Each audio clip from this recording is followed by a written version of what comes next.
எனக்கு பிடி செல்வகுமார் சார் வந்து அப்பா மூலியமாக பழக்கம் இருக்கு. அப்பா பார்க்க வரும்போதெல்லாம் ஆபீஸ்ல நான் இருக்கும்போது பார்த்திருக்கேன். ஆனா அவங்களுக்குள்ள ஒரு நட்பு வந்து ஒரு அதாவது நண்பர்கள் போல எப்பவும் சந்தித்து பேசிக்கொண்ட நண்பர்கள் அல்ல. ஆனா பார்க்கும் போதெல்லாம் வந்து உணர்வுபூர்வமாக இருக்கக்கூடிய நண்பர்கள் என்று நம்புவேன். ஏன்னா வந்தாலே வந்து பேசும்போதெல்லாம் ரொம்ப நேரம் வந்து பொறுமையாக வந்து பல விஷயங்களை பேசி இருப்பாங்க. அப்படிதான் வந்து ஒரு வாட்டி அப்பா என்னை கூப்பிட்டு தம்பி இதுதான் பிடி செல்வகுமார் அப்படின்னு சொல்லி எனக்கு அறிமுகப்படுத்திருக்கேன் ஆபீஸ்ல. ஒண்ணு நல்ல ஞாபகம் இருக்கு எனக்கு. பி. செல்வகுமார் அவர்கள் வந்து எனக்கு வந்து ரொம்ப வருஷமா தெரியும். இது இப்போ பண்ற அவர் ஏக்கம் ஆரம்பிச்சதுல இருந்து நான் பாத்துட்டு இருக்கேன்.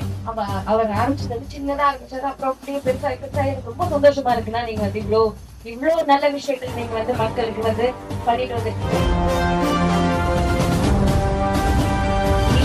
பொங்கல் நல்வாழ்த்துக்கள்.